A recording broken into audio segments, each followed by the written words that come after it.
Hello all, welcome to my channel study loads. ఈరోజు నేను స్టడీ లోడ్స్లో ఫస్ట్ వీడియో రిలీజ్ చేయబోతున్నానండి. ఈరోజు మనం class 9th NCERT science text book నుంచి chapter 5 fundamental unit of life కోసం తెలుసుకోబోతున్నాం. ఈ ఫండమెంటల్ యూనిట్ ఆఫ్ లైఫ్ అనే చాప్టర్ 5ని నేను ఒక 3 to 4 పార్ట్స్లో మీకు ఎక్స్ప్లెయిన్ చేయబోతున్నాను. ఎందుకు అంటే ఒకేసారి చాప్టర్ మొత్తం చెప్తే అప్పుడు మీకు అది హెక్టిక్ అవ్వచ్చు. సో ఈజీగా మీకు నేర్పించడానికి నేను కొన్ని పార్ట్స్గా విడదీసుకుంటున్నాను.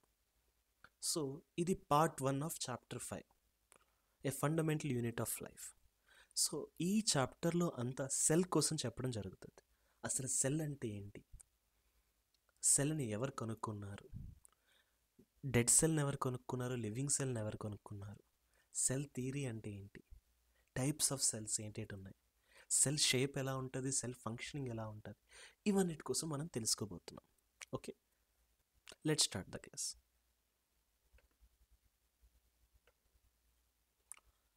Fundamental unit of life. So in the year 1665, Robert Hooke examined thin slice of cork, substance that comes from bark of tree, through a self-designed microscope. 1665లో ఏం జరిగింది అంటే, రాబర్ట్ హుక్ అనే ఒక సైంటిస్ట్ ఒక సన్నటి స్లైస్ ఆఫ్ కార్క్ అంటే చెట్టు బెరడు నుంచి ఏదైతే వస్తుందో ఒక థింగ్, ఒక సబ్స్టెన్స్, దాన్నే కార్క్ అంటాం. ఆ కార్క్ ఒక సన్నటి స్లైస్ని అతను తయారు చేసుకున్న మైక్రోస్కోప్లో పెట్టి ఎగ్జామిన్ చేశారు. Then Hooke saw that cork resembled the structure of honeycomb consisting of little compartments. అప్పుడు హుక్ అబ్జర్వ్ చేసింది ఏంటి అంటే, ఒక హనీకోమ్ లాంటి స్ట్రక్చర్ని అతనికి మైక్రోస్కోప్లో కనబడింది. ఈ కార్క్ స్లైస్ ఏదైతే పెట్టారో మైక్రోస్కోప్ నుంచి చూస్తే అప్పుడు సైంటిస్ట్కి ఒక హనీకోమ్ లాంటి లిటిల్ కంపార్ట్మెంట్ స్ట్రక్చర్ కనబడింది. ఆ లిటిల్ కంపార్ట్మెంట్ స్ట్రక్చర్కి అతను పెట్టిన పేరు సెల్. సెల్ అనేది లాటిన్ వర్డ్లో లిటిల్ రూమ్ అని పిలుస్తాం.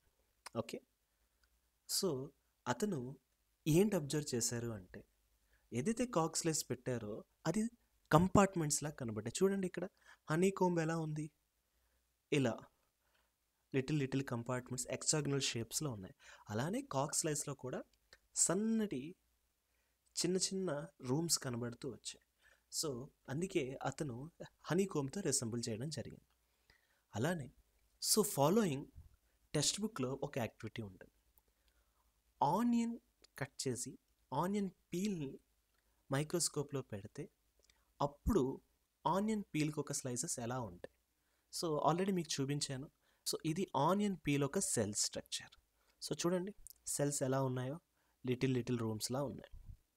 ఓకే, సో ఇప్పుడు ఆ యాక్టివిటీ ఏం చెప్తుంది అంటే, టేక్ 2 ఆనియన్స్, ఒకటి బిగ్ ఆనియన్, ఒకటి స్మాల్ ఆనియన్. బిగ్ ఆనియన్ ఏదైతే ఉందో దాన్ని కట్ చేయండి, దాన్ని ఆనియన్ పీల్ మైక్రోస్కోప్లో పెట్టండి. అలానే చిన్న ఆనియన్ అది కట్ చేయండి, దాని ఆనియన్ పీల్ కూడా మైక్రోస్కోప్లో పెట్టండి.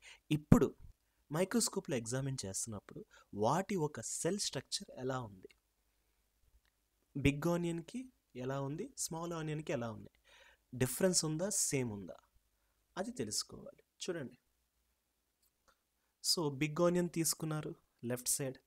సో దాని యొక్క స్లైస్ లేదా పీల్ మైక్రోస్కోప్లో పెడితే మనకి సెల్ స్ట్రక్చర్ ఇలా కనబడింది. Okay, and another case small onion తీసుకున్నారు, అది మైక్రోస్కోప్లో పెడితే దాని యొక్క సెల్ స్ట్రక్చర్ ఇలా ఉంది. మీరు ఇక్కడ అబ్జర్వ్ చేస్తే ఈ 2 సెల్ స్ట్రక్చర్స్ కూడా, రెండిటి ఒక ఆనియన్ పీల్స్ కూడా సేమ్గానే ఉన్నాయి.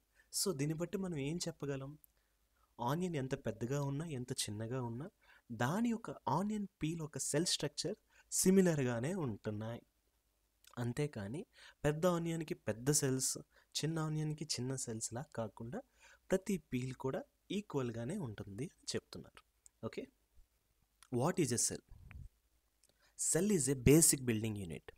Cell is a basic unit of life. అంటే ఏంటి, ఒక ఇల్లు కడుతున్నప్పుడు ఇటుక ఏ రోల్ ప్లే చేస్తుందో అలానే ఒక ఆర్గనిజమ్స్కి, ఒక లైఫ్కి సెల్ అదే పని చేస్తుంది.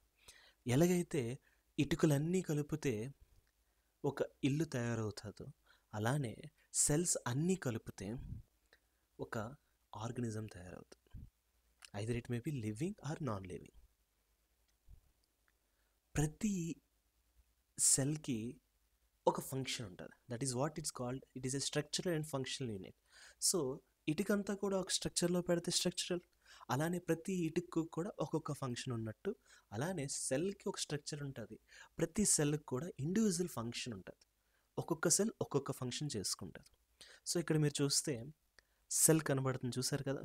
సో ఒక సింగిల్ సెల్లో కూడా ఇన్సైడ్ నెంబర్ ఆఫ్ ఆర్గనల్స్ ఉంటాయి.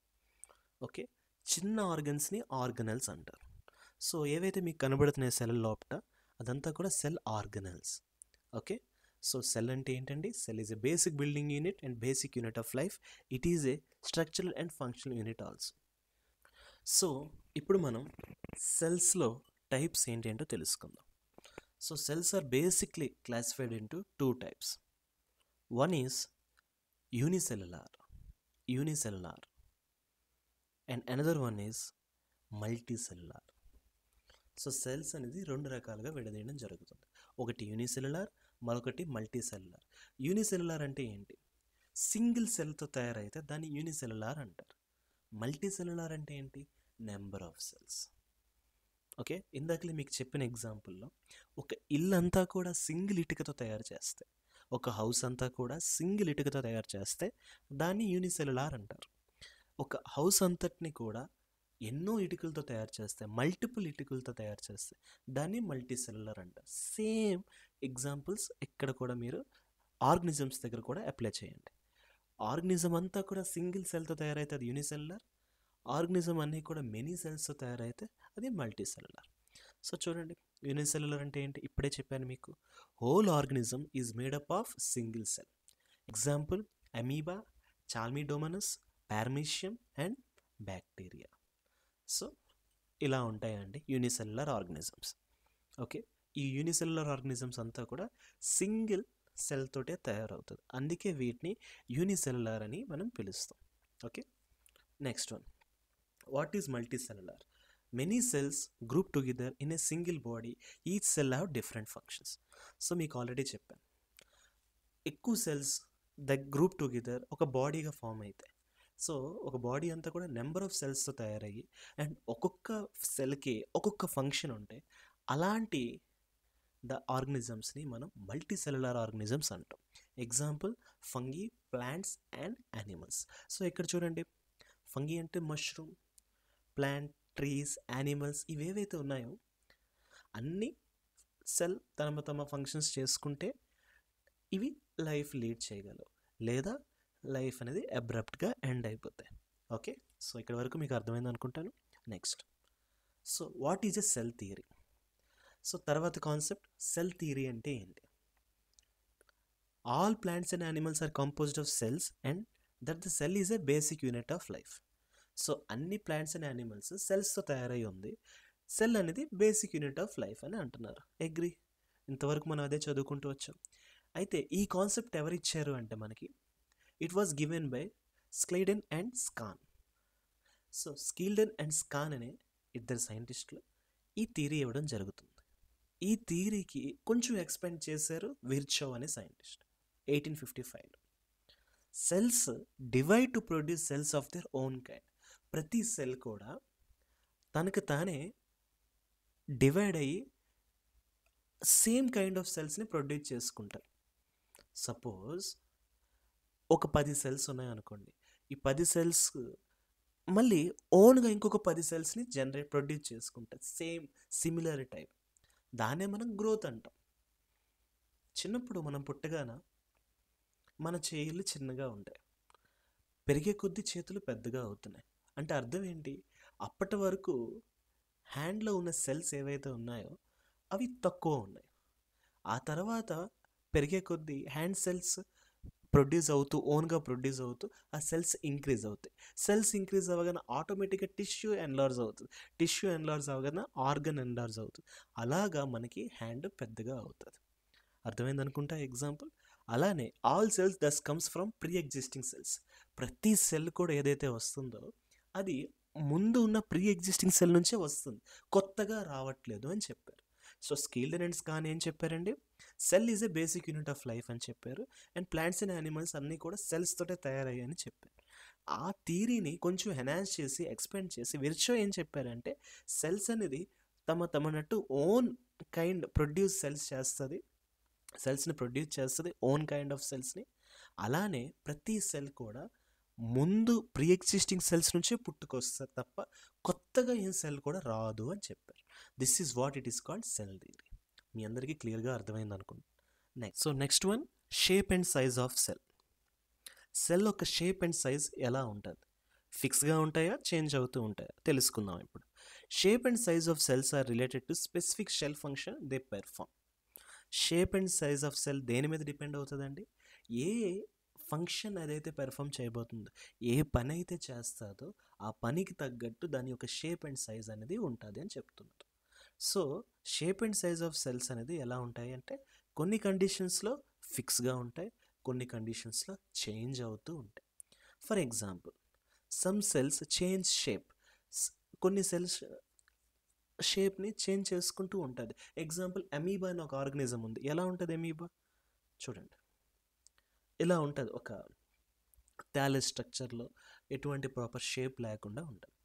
సో ఇది ఎప్పటికప్పుడు సెల్స్ని చేంజ్ చేస్తూ ఉంటుంది. బికాస్ ఏదైనా ఫుడ్ దొరికింది అనుకోండి, ఆ ఫుడ్ దగ్గర వరకు మూవ్ అవ్వడానికి దాని బాడీ అంతా కూడా మౌల్డ్ చేసుకుంటూ లోకోమోషన్ చేసుకుంటూ ఆ ఫుడ్ వరకు వెళ్తుంది. సో ఈ షేప్ని చేంజ్ చేసుకుంటూ ఉంటుంది. సో ఇది మీకు ఇక్కడ ఏదైతే ఎగ్జాంపుల్ ఉందో అది అమీబాతో చెప్పడం జరిగింది. అలానే some cells are almost fixed shape. So చాలా వరకు కొన్ని సెల్స్ ఫిక్స్డ్ షేప్లోనే ఉంటాయి. లైక్ ఎగ్జాంపుల్ నెర్వ్ సెల్, నాడీ కణాలు తెలుగులో. సో నెర్వ్ సెల్ అంటే ఏంటి, ఏవైతే మన బాడీ అంతా నెంబర్ ఆఫ్ నెర్వ్స్తో ఉంటాయండి, వాటి వల్లే మనకి స్పర్శ తెలుస్తుంది. సో అది సిగ్నల్ని క్యారీ చేస్తుంది brain to all organs. Okay, so ఈ నెర్వ్స్ ఎలా ఉంటాయి, ఒక సిమిలర్ స్ట్రక్చర్లోనే ఉంటాయి, సిలిండ్రికల్గా డెండ్రైట్స్ ఉంటూ అలాగవి రిపీట్ అవుతూ ఉంటాయి. సో ఇక్కడ ఏదైతే మీకు డయాగ్రామ్లో కనబడుతుందో వాటిని నెర్వ్ సెల్ అనడం జరుగుతుంది. Okay, so size and shape of cell దేని మీద డిపెండ్ అవుతుంది, ద ఫంక్షన్ దే పెర్ఫామ్. ఏ ఫంక్షన్ అయితే పెర్ఫామ్ చేస్తే దాటి మీద డిపెండ్ అవుతూ ఉంటాయి. కొన్ని ఫిక్స్గా ఉంటాయి, కొన్ని చేంజ్ చేసుకుంటూ ఉంటాయి. చేంజ్ చేసుకునేవి అమీబా, ఫిక్స్గా ఉండేవి nerve cell. How cell functions depend అవుతుంది, ద ఫంక్షన్ దే పెర్ఫామ్. ఏ ఫంక్షన్ అయితే పెర్ఫామ్ చేస్తే దాటి మీద డిపెండ్ అవుతూ ఉంటాయి.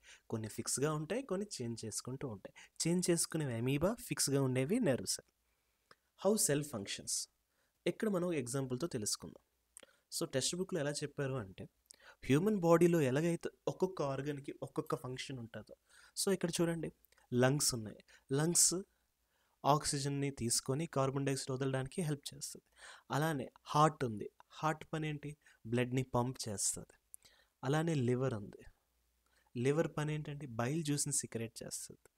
అలానే స్టమక్ పని ఏంటండి, ఫుడ్ని స్టోర్ చేస్తుంది. అలానే intestine, small intestine, large intestine వేస్ట్ని క్యారీ అవుట్ చేస్తుంది. సో ఎలా అయితే మన హ్యూమన్ బాడీలో ఒక్కొక్క ఆర్గన్కి ఒక్కొక్క పని ఉందో, అలానే సెల్, ఒక సింగిల్ సెల్లో కూడా ఇన్సైడ్ ఆఫ్ సెల్ ఎన్నో ఆర్గన్స్ ఉంటాయి. జస్ట్ ఒక హ్యూమన్ బాడీ అనేది ఒక సెల్తో మనం కంపేర్ చేసుకుంటే హ్యూమన్ బాడీలో ఎలాగైతే ఆర్గన్స్ ఉన్నాయో అలానే సెల్ లోపల ఉన్న ఆర్గన్స్ని మనం ఆర్గనెల్స్ అంటాం. సో ఇక్కడ ఆల్రెడీ మీకు డయాగ్రామ్లో చూపించాను చూడండి, సెల్ ఉంది, సెల్లో నెంబర్ ఆఫ్ ఆర్గన్స్ ఉన్నాయి, వీటిని మనం ఆర్గనెల్స్ అంటాం. ఎందుకంటే ఇవి చాలా చిన్నగా ఉంటాయి, సెల్ అంటేనే చిన్నది, అందులో ఇంకా చిన్నవి. సో అవి కూడా మల్టిపుల్గా ఉంటాయి, అందుకే వీటిని ఆర్గనెల్స్ అంటాం. సో ఇవన్నీ ఆర్గనెల్స్. ఓకే, సో అలానే ఒక్కొక్క ఆర్గన్కి ఇక్కడ ఎలాగైతే ఫంక్షన్ ఉందో అలానే ఇన్సైడ్ ఆఫ్ సెల్ ఒక్కొక్క ఆర్గనల్కి కూడా ఒక్కొక్క పని ఉంటుంది. ఆ ప్రతి ఆర్గనల్ కూడా తన పని చేసుకుంటూ ఉంటుంది. Just like A division of labour. Human బాడీలో లేబర్ని డివిజన్ చేశారు, పనిని డివైడ్ చేశారు.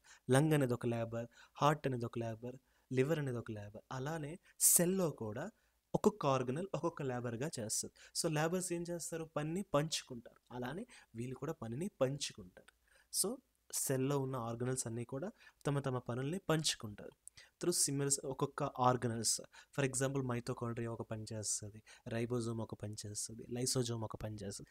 ఇలాగా ఒక్కొక్క ఆర్గనల్ ఒక్కొక్క ఫంక్షన్ చేస్తుంది. అల్టిమేట్గా ఇవన్నీ ఫంక్షన్ చేస్తే ఒక సెల్ ఫంక్షన్ అయినట్టు, ఒక చిన్న సెల్ ఫంక్షన్ అయినట్టు. అలాగా ఎన్నో సెల్స్ ఉంటే ఒక హ్యూమన్ బాడీ అవుతుంది. ఇలాగ ఎన్నో ఆర్గనల్స్ కలిపితే ఒక సెల్ అవుతుంది.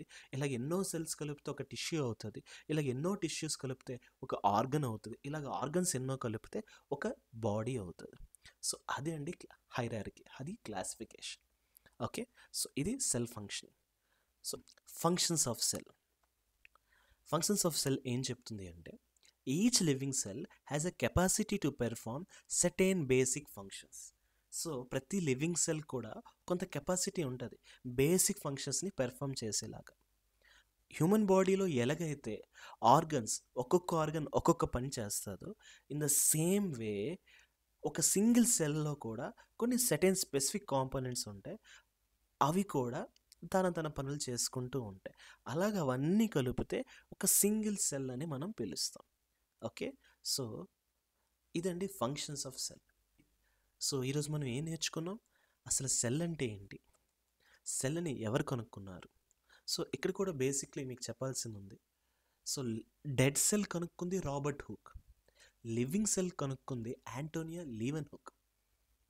ఓకే, అలానే ప్రోటోప్లాజం కనుక్కుంది పుర్కింజే. సో ఇవన్నీ మీకు ఫర్దర్గా తెలిస్తే జస్ట్ ఈ సైంటిస్ట్ నేమ్లు. ఓకే, ఈ కార్క్ సెల్ ఏదైతే ఉందో కనుక్కున్నారో అది డెడ్ సెల్. ఆ తర్వాత Antonie Leeuwenhoek living cell కనుక్కుంటారు. సో అలాగా మనకి మైక్రోస్కోప్ డెవలప్ అయ్యే కొద్దీ ఇంకా మనం ఎక్కువ ఈ పరిశోధన చేయడం జరిగింది. సెల్ ఒక పరిశోధన అన్నిట్లో మనం చూస్తూ వచ్చాం. ఓకే, సో ఫస్ట్ చేసే వాళ్ళకి క్రెడిట్స్ ఉంటాయి కాబట్టి అలాగా రాబర్ట్ హుక్ గారికి క్రెడిట్స్ దొరికాయి. ఇవన్నీ మనం ఈరోజు తెలుసుకోవడం జరిగింది. నెక్స్ట్ పార్ట్లో మనం ఏం తెలుసుకోబోతున్నామంటే, సెల్ ఆర్గనల్స్ ఏంటేంటి ఉంటాయి, ఒక్కొక్క ఆర్గనల్ పని ఏంటి, ఇవన్నీ కూడా క్లియర్గా అర్థమయ్యేలా చెప్పడం జరుగుతుంది. అంతవరకు మీరేం చేయాలి, లైక్ చేయాలి, ఈ వీడియోని షేర్ చేయాలి, ఈ ఛానల్ని సబ్స్క్రైబ్ చేయాలి. సో వీలైనంత వరకు మీ ఫ్రెండ్స్, మీ కజిన్స్, మీ ఫ్యామిలీ అందరికీ కూడా షేర్ చేసి ఈ స్టడీ లోడ్స్ అనే ఛానల్ని స్ప్రెడ్ అయ్యేలా చేయాలి. Thank you so much.